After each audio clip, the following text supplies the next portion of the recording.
तो finally UGC द्वारा लागू किए गए रेगुलेशंस का मामला माननीय सुप्रीम कोर्ट के सामने पहुंचा और दोनों पक्षों की दलील सुनने के बाद माननीय सुप्रीम कोर्ट ने यूजीसी द्वारा लागू किए गए रेगुलेशन पर रोक लगाना उचित समझा।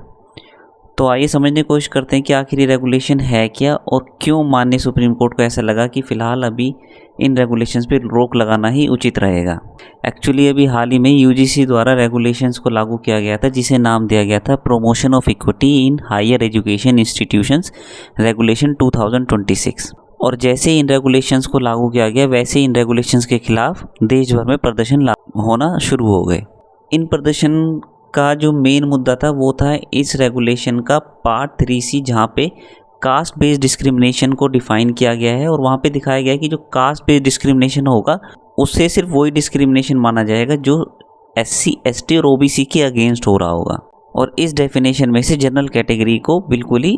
अलग रखा गया है या फिर जनरल कैटेगरी को इस डेफिनेशन में शामिल ही नहीं किया गया है। ये रेगुलेशन किसी भी कॉलेज कैंपस में students, teachers, non teaching staff और मैनेजमेंट ये सभी पे लागू होगा। इसके अलावा इन रेगुलेशन में प्रावधान किया गया है कि सभी कॉलेज कैंपस में इक्वल अपॉर्चुनिटी सेंटर को इस्टेब्लिश किया जाएगा। इसके साथ साथ एक इक्विटी कमेटी होगी, इक्विटी स्क्वाड्स होंगी, इक्विटी एम्बेसडर होगा और इक्विटी हेल्पलाइन होगी, जिसके माध्यम से जितनी भी वहाँ पे डिस्क्रिमिनेशन की जो शिकायतें हैं उनका समाधान किया जा सकेगा। इसके साथ साथ रेगुलेशन में प्रावधान किया गया है कि किसी भी कंप्लेन के फाइल होने के 24 घंटे के भीतर कमेटी को बैठक करनी होगी, 15 दिनों के अंदर रिपोर्ट देनी होगी, 7 दिनों के अंदर एक्शन लिया जाएगा और यदि उस एक्शन से पीड़ित संतुष्ट नहीं है तो उस केस में ओम्बड्समैन में अपील भी की जा सकती है। अब इन रेगुलेशंस के लागू होने के बाद जो जनरल कैटेगरी है उनकी जो एप्रीहेंशन है या फिर उनका डर है वो सामने निकल के आ रहा है कि क्योंकि यहाँ पे कास्ट बेस्ड डिस्क्रिमिनेशन को डिफ़ाइन करते वक्त सिर्फ SC, ST और OBC को ही इंक्लूड किया गया है, तो उनका डर है कि भविष्य में ऐसी स्थिति उत्पन्न हो सकती है जहाँ पर कि जनरल कैटेगरी को ही इन रेगुलेशन के अंतर्गत निशाना बनाया जाएगा, क्योंकि इन प्रावधान में शिकायतकर्ता द्वारा की जाने वाली झूठी कंप्लेन के केस में शिकायतकर्ता के अगेंस्ट एक्शन लिए जाने का कोई प्रावधान नहीं किया गया है। और मान लीजिए किसी भी केस में जिसके अगेंस्ट शिकायत की गई है, जो जनरल कैटेगरी का बंदा है जिसके अगेंस्ट शिकायत की गई है और वो अगर फैसले से खुश नहीं है, इक्विटी जो कमेटी है उसके फैसले से खुश नहीं है, तो वो किसी भी ओम्बड्समैन को रीच आउट नहीं कर सकता है। तो जहाँ एक तरफ SC, ST और OBC मेंबर्स के लिए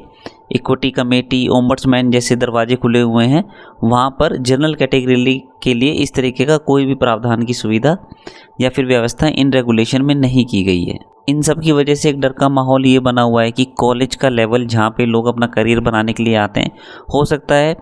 वही कॉलेज कई लोगों के करियर को बर्बाद कर दे, जहाँ पे झूठी कंप्लेन की वजह से, झूठी FIR लॉन्च होने की वजह से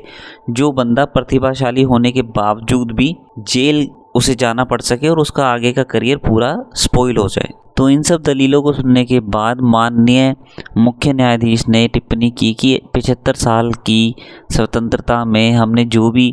एक कास्टलेस सोसाइटी बनाने में जितने भी कदम उठाए हैं, हो सकता है इन रेगुलेशन की वजह से हम फिर से बैकवर्ड डायरेक्शन में जाना स्टार्ट कर दें।